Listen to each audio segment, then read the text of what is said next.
Bueno, vamos a ver el práctico de baricentro y momento de inercia. Lo que voy a hacer en este práctico es tomar los ejercicios de la guía y hacer este video como una forma de orientación de por dónde tienen que ir encarando el ejercicio para que ustedes lo piensen y lo resuelvan, traten de resolverlo solos, y ante cualquier consulta, como siempre, estamos a disposición para las dudas que le vayan surgiendo a medida que resuelven. Este ejercicio es uno de los dos ejercicios que tienen, de los tres, ejercicios que tienen en el punto 1 de la guía, y vamos a verlo a grandes rasgos, cuáles son los pasos a seguir y cuáles son algunas consideraciones que creo que le va a servir para resolver el ejercicio. Tenemos una figura compuesta. ¿Compuesta de qué? Bueno, tengo un triángulo, por ejemplo, tengo un rectángulo en esta parte y tengo un rectángulo vacío en esta parte. Entonces es una figura compuesta, y como primer medida aquí en lo que es baricentro y centro de gravedad siempre tenemos que prestar mucha atención a la referencia. ¿A qué me refiero con la referencia? Me refiero a que siempre debo tener un par de ejes que me sirvan de referencia al momento de resolver los ejercicios. Este va a ser mi eje Y y este va a ser mi eje X. Entonces, ya defino los ejes que van a ser mi referencia, mi eje Y y mi eje X. Ahora, como segunda medida, voy a definir las distintas figuras que tengo en mi figura compuesta. Habíamos dicho que tenemos un triángulo por acá, un rectángulo por acá y otro rectángulo vacío por acá. Le voy a poner nombre. A esta le voy a llamar la figura 1. A este rectángulo le voy a llamar la figura 2. Y a este de aquí le voy a llamar número 3. Como han visto en el video de teoría del ingeniero Pianesola, ustedes tienen métodos gráficos y métodos analíticos para encontrar los centros de gravedad de las distintas figuras. Primero, como vamos a ver primero la parte gráfica y después la analítica, vamos a ver cómo determinamos gráficamente los centros de gravedad de las distintas figuras. Para el triángulo habíamos dicho que se unen los puntos medios con el vértice opuesto, o sea, desde este punto hasta este punto tengo una de las rectas que me va a definir la posición del centro de gravedad. Después me voy a este segmento, me fijo en la mitad de este segmento, uno con este vértice, y tengo la siguiente recta. Y por último me queda este punto con este vértice uniendo. Me queda el centro de gravedad en la intersección de esas tres rectas. Aquí tengo mi centro de gravedad de la figura 1. Luego, para el rectángulo, la forma gráfica de determinar el centro de gravedad es uniendo sus vértices. O sea que trazo una diagonal que va desde este vértice a este vértice y una diagonal que va de este vértice a este vértice. En este punto es donde yo tengo mi centro de gravedad de la figura 2. Aquí tengo el centro de gravedad de la figura 2. Y por último, este rectángulo, como es concéntrico con este rectángulo, el centro de gravedad es exactamente el mismo, porque si se fijan, Si yo me limito a este rectángulo, los vértices, las diagonales que unen sus vértices, son las mismas diagonales que unen los vértices de este cuadrado, perdón, no rectángulo. Entonces, el centro de gravedad del punto 2 va a ser igual al centro de gravedad del punto 3. Habiendo determinado esto, voy a limpiar un poco el dibujo para que no sea tan engorroso. Voy a borrar todas las líneas auxiliares y voy a dejar solamente los centros de gravedad. Bien, ya tengo los centros de gravedad y como sabemos, el centro de gravedad es un punto donde se considera concentrada la masa de un cuerpo. Pero como nosotros trabajamos con figuras planas, vamos a decir que el centro de gravedad es un punto donde se encuentra concentrado el área del cuerpo o de la figura que estamos analizando. Entonces, yo voy a tener un área 1 que va a ser correspondiente a la figura 1. ¿Cómo va a ser esa área? Va a ser igual a la base por la altura sobre 2. Eso es mi área 1. Voy a tener un área 2 que va a ser igual a la base, a su base por su altura, y un área 3 que va a ser igual también a una base, le vamos a llamar B1, por una altura H1 para diferenciarlo de este.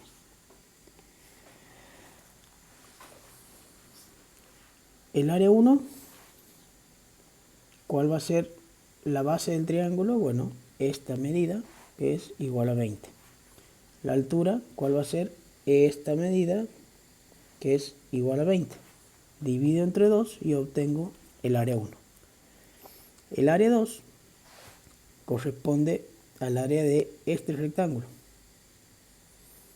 que va a ser base igual a 20 por altura igual a 20. Obtengo el área 2. Y por último tengo el área de este cuadrado, que se corresponde a la figura 3. Va a ser B1, que sería este segmento, que va a ser igual a 20 menos 5 menos 5, o sea 10, por este segmento, que va a ser igual a 10. De esta forma obtengo mi área 3. Ahora lo que nosotros buscamos es el centro de gravedad de la figura compuesta, o sea, de toda esta figura, de la figura compuesta. Entonces, ¿qué es lo que tengo que obtener? Como primera medida es un área total. Este área total va a ser igual a la suma de las áreas de las figuras que componen la figura compuesta. Entonces va a ser área 1 más área 2 menos área 3. Menos, ¿por qué? No se olviden que esto es un rectángulo vacío. Entonces, a toda esta área, porque si yo multiplico esta base por esta altura, estoy obteniendo toda el área. Por lo tanto, tengo que restar esta área para obtener lo que está efectivamente rayado en el dibujo. Entonces, mi área total va a ser área 1 más área 2 menos área 3. Ya tengo parte de mi solución. Ahora vamos a ver gráficamente cómo determinamos la posición del vector que me representa el área total de esta figura. El área 1 va a venir representada por un vector horizontal y uno vertical aplicados en el centro de gravedad 1. Esto es área 1 y esto también es A1. El área 2 va a venir representada por este vector y este vector, ¿sí? Uno vertical y uno horizontal, en el centro de gravedad de la figura 2. Y ahora mi área 3, al ser negativo, por lógica, si estamos diciendo que las áreas positivas en sentido horizontal van hacia la derecha y en sentido vertical van hacia abajo, como esta área es negativa, o en realidad le estamos tratando de representar un vacío, tenemos que representarla en el sentido contrario a estas áreas que acabamos de representar aquí. O sea que este va a ser el vector que represente a A3 en el vertical y este en el horizontal. Esto es A3 y esto es A3. De esta forma ya tengo mis vectores que representan a cada una de las áreas que componen la figura. Ahora, ¿qué hago? Adopto una escala de área que va a ser, por ejemplo, 10 centímetros al cuadrado, 1 centímetro. Por darle un ejemplo, tengo que adoptar una escala de área. Como conozco estos valores, área 1, área 2 y área 3, cada uno de estos vectores va a tener su determinada longitud. Entonces, vamos a trabajar primero con los vectores horizontales. Tengo A1, luego tengo A2 y por último tengo A3 que iría en sentido contrario. O sea, lo voy a poner aquí afuera, pero deben dibujarlo, no se olviden que tiene que estar a continuación. A3 tiene que venir en este sentido. Yo lo voy a dibujar paralelo y afuera para que no sea engorroso el dibujo. Este vector sería A3. Tengo A1, A2, A3. ¿Qué hago ahora?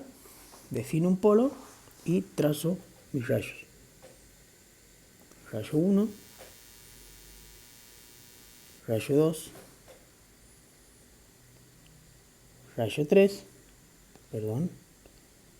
rayo 3 y por último, no se olviden que A3 termina en este punto.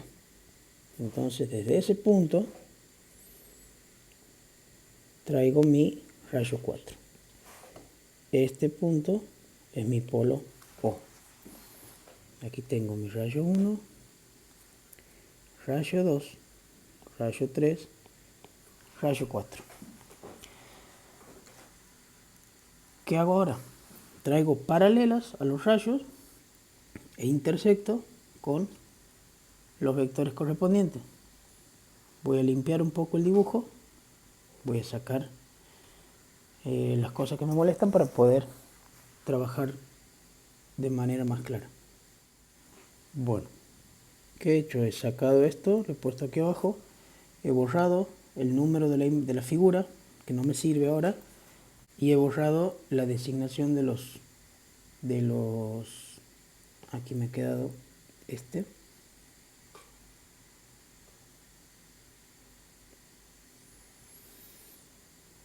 He dejado solamente los centros de gravedad y los vectores. Entonces, ¿qué hago? Vengo con el rayo 1, traigo una paralela al rayo 1, ¿hasta dónde? Hasta intersectar con A1. Hasta aquí. Desde ese punto voy a traer una paralela al rayo 2. Desde este punto traigo una paralela al rayo 2 que va a ir ¿hasta dónde? Hasta la proyección de A2.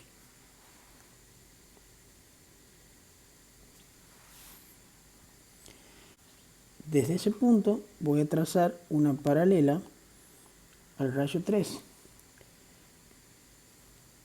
Pero ¿qué pasa con el rayo 3? El rayo 3 tiene que ir desde el extremo de A2 hasta el extremo desde A2 hasta A3. Pero si se fijan, A2 y A3 están sobre la misma línea. Entonces el rayo 3, ¿qué pasa? Comienza en este punto y termina en el mismo punto. Por lo tanto, el rayo 3 se pierde. Y por último, sí, vamos a tener nuestro rayo 4, que este iría desde la intersección de este punto y es el que vamos a prolongar para intersectar con el rayo 1. No se olviden, este es el rayo 1, este es el rayo 2, el rayo 3 hemos dicho que se pierde y este es el rayo número 4. Prolongando el rayo 1 y el rayo 4, donde se intersectan, en ese punto tengo la resultante horizontal de mi figura compuesta. Esto sería el área total horizontal. Procedo a hacer el mismo trabajo, pero para las verticales. ¿Cómo sería? Tengo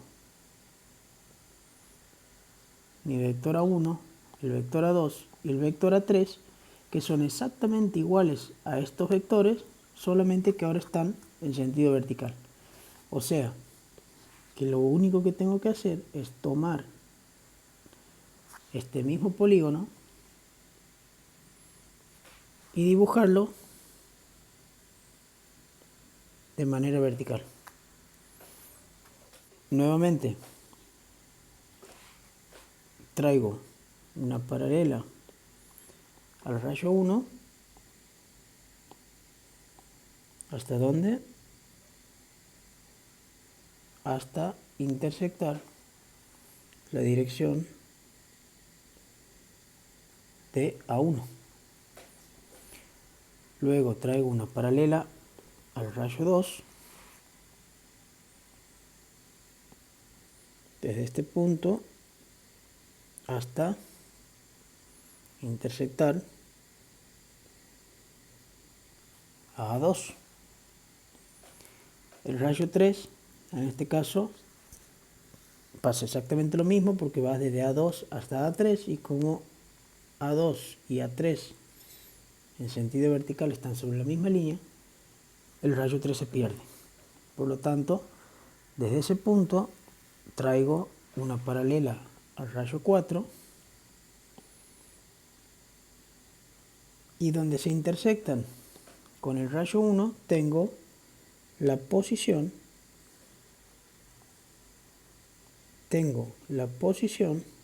vertical de mi área total.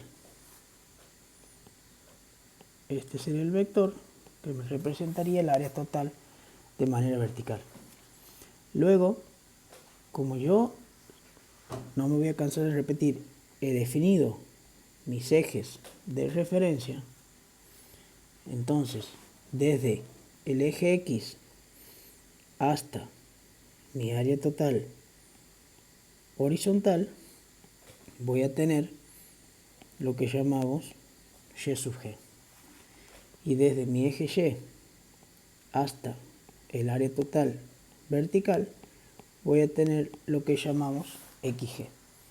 De esa manera determinamos gráficamente la posición del centro de gravedad de la figura compuesta. Ahora, esto es de manera gráfica. Vamos a pasar a ver ahora de manera analítica. Bien, analíticamente, ¿qué tenemos? Sabemos que el centro de gravedad de un triángulo se encuentra a 1/3 de su base y a 1/3 de su altura. Entonces, para el área 1, yo tengo que la posición del centro de gravedad en el eje horizontal, que le voy a llamar x1, va a ser igual a la base del triángulo sobre 3. Y la posición y1, que le voy a llamar y1 a la distancia vertical desde este punto hasta aquí, es igual ¿a quién? A la altura h sobre 3. Pero, nunca se olviden de esto, nosotros tenemos que determinar las posiciones de los centros de gravedad de las distintas figuras que estamos analizando respecto a un mismo eje de referencia, o sea, respecto a este eje X. Yo sé que mi figura del triángulo tiene su centro de gravedad a 1/3 de su base y a 1/3 de su altura, pero yo necesito conocer la posición de este centro de gravedad respecto a este eje Y y a este eje X, que son los ejes de referencia que yo he adoptado en un principio. Con respecto a este eje Y, tenemos la posición o lo que habíamos llamado X1, que como el eje Y coincide con la dirección de este lado del triángulo, B sobre 3 es la distancia que hay desde este eje 3 hasta el centro de gravedad del triángulo. Distinto es con Y1. Yo sé que Y1 está a 1/3 de esta base, pero yo necesito saber la distancia desde este eje. Entonces, Y1 no va a ser solamente h sobre 3, sino que va a ser h sobre 3 más esta altura, que es igual a 20. Entonces, Y1 va a ser igual a h sobre 3 más 20. Ahí acabo de determinar la posición de mi centro de gravedad respecto a los ejes de referencia que he adoptado inicialmente. Insisto mucho con esto porque esto es importante. Tienen que tener en cuenta los ejes de referencia que adoptan para resolver el ejercicio. Vamos con el área 2. El área 2 es el rectángulo más grande, sería este. Este rectángulo es mi área 2. Entonces, su centro de gravedad está a la mitad de su base y a la mitad de su altura. Aquí sí, mi eje Y y mi eje X coinciden con los lados del rectángulo, por lo tanto, mi X2 va a ser igual a la base sobre 2 y mi Y2 va a ser igual a la altura sobre 2. Por último, tengo que determinar la posición del centro de gravedad del área 3. En este caso, tengo que X3 va a ser igual a ¿quién? Nosotros le hemos llamado a este segmento, le hemos llamado B1, entonces va a ser B1 sobre 2, pero B1 sobre 2 me determina esta distancia. Yo necesito conocer esta distancia. Esta distancia es B1 sobre 2 más 5. Entonces tengo B1 sobre 2 más 5. Y mi Y sub 3 va a ser igual a ¿quién? A esta altura, que sería H1 sobre 2, más esta altura, que va a ser también igual a 5. Entonces Y sub 3 va a ser igual a H1 sobre 2 más 5. De esta manera yo obtengo la posición de los distintos centros de gravedad de las tres figuras respecto a los ejes X y Y que he determinado inicialmente. Ahora aplicamos para determinar estos dos valores que son XG y Y sub G, aplicamos Varignón. ¿Qué dice Varignón? Que el momento de la resultante es igual a la suma de los momentos de las componentes. Entonces, yo voy a tener que el área total, por ejemplo, horizontal, ¿por quién? El área total horizontal, ¿por quién? Por este valor, por y sub g, por y sub g, va a ser igual a quién? A la suma de los momentos de las componentes. O sea, va a ser igual al momento del área 1, ¿sí? Que va a ser A1, porque A1 como gira, sentido horario. Entonces, positivo va a ser A1 por esta altura que le hemos llamado Y1. Entonces tengo A1 por Y1 positivo. Luego tengo A2. A2 como gira en sentido también horario. Entonces va a ser A2 por esta altura que le hemos llamado Y2.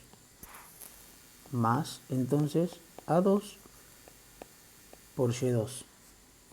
Y por último tengo el momento de A3, que sería este vector, que si me fijo va en sentido antihorario. O sea, yo estoy determinando el momento de A3, A2 y A1 respecto de X. Entonces A3 como gira en sentido antihorario.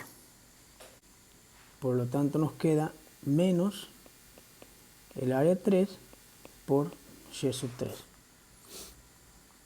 Despejando de esta expresión Y sub g, nos queda lo siguiente. Nos queda que Y sub g es igual a 1 por Y1 más A2 por Y2 menos A3 por Y3 sobre el área total horizontal. Y yo le pongo área total horizontal porque le he designado de esta manera, pero en realidad es directamente sobre el área total. De esa forma yo determino el valor de Y sub g, que medido este valor lo mido en escala y me tiene que dar muy parecido al que obtengo en esta ecuación. Luego, para determinar el valor de xg, procedo de la misma manera, solo que con las áreas verticales.